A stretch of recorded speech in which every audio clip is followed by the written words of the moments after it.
Open to passage 5, SAT reading video.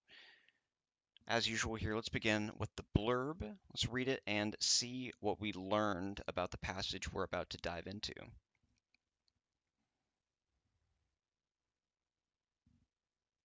Okay, not a whole lot going on here. The title is a little ambiguous. I'm not quite sure what any of this means or what it entails. We're going to have to get into the passage to figure that out in earnest here. So let's read it, paragraph 1, and let's see if that's a little bit more conclusive. So go ahead and stop the video, read it on your own, and then let's see what we learned. So we got a significant amount of background here. We have this experiment that Eleanor did where she looked at the brains of London cabbies and found that they were 7% larger than normal, which they characterized as a small but significant difference. And she concluded from that that all of their work as cabbies had physically altered their brains.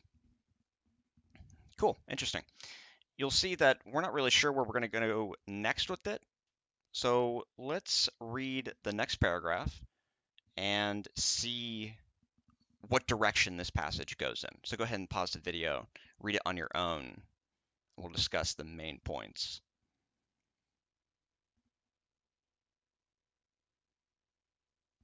They begin by telling us here that the brain is a mutable organ, and they mention how it was not thought to be the case, that the adult brain was once thought to be incapable of spawning more neurons, but Maguire's study that we just read about suggested that this old inherited wisdom was simply not true.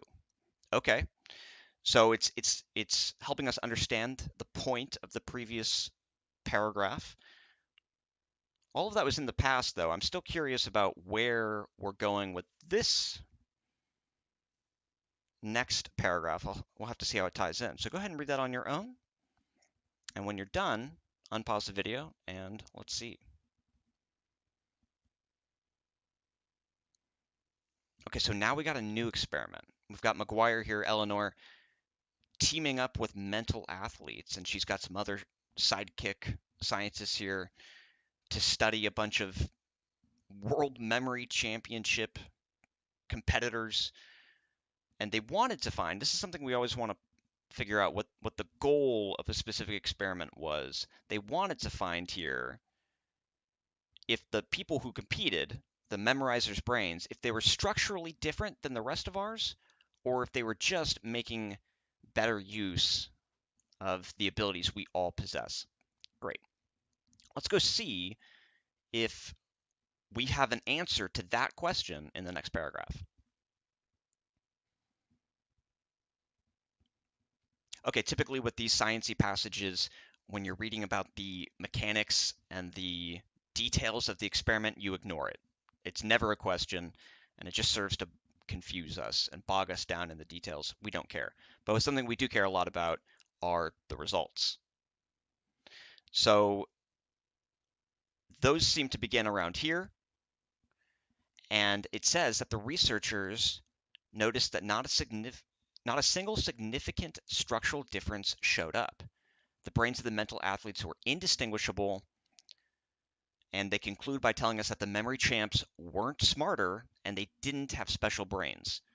So if we're tying this into the previous paragraph where we're thinking about what the point of this was, which was to see if they had special brains or if they were just making a better use of their memory abilities that we all possess, we have our answer. It's the latter.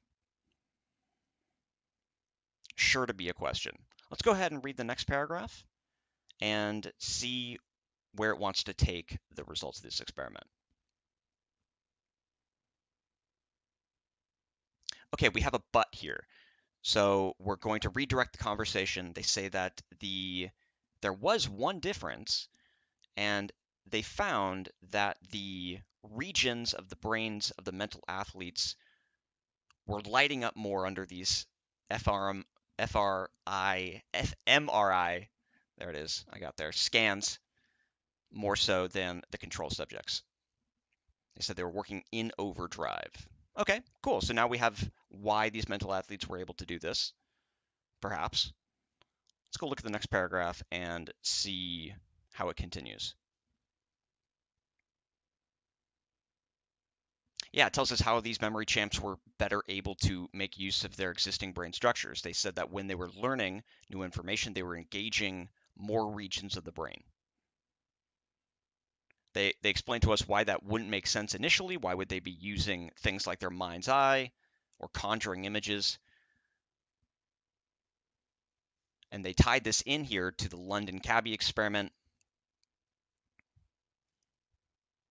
Now, you'll notice this doesn't have an answer yet. It's just got a bunch of questions. Surely we're going to have those answers here in the last paragraph.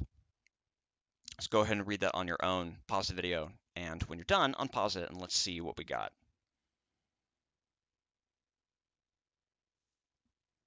So, in order to figure out why they were doing this, these mental athletes that we saw in the previous paragraph, McGuire and her team asked these athletes what was going through their minds, and they say they were consciously, deliberately converting the information into images. And they conclude here by saying that this was not an automatic process. It was one that they'd nurtured and grew since childhood.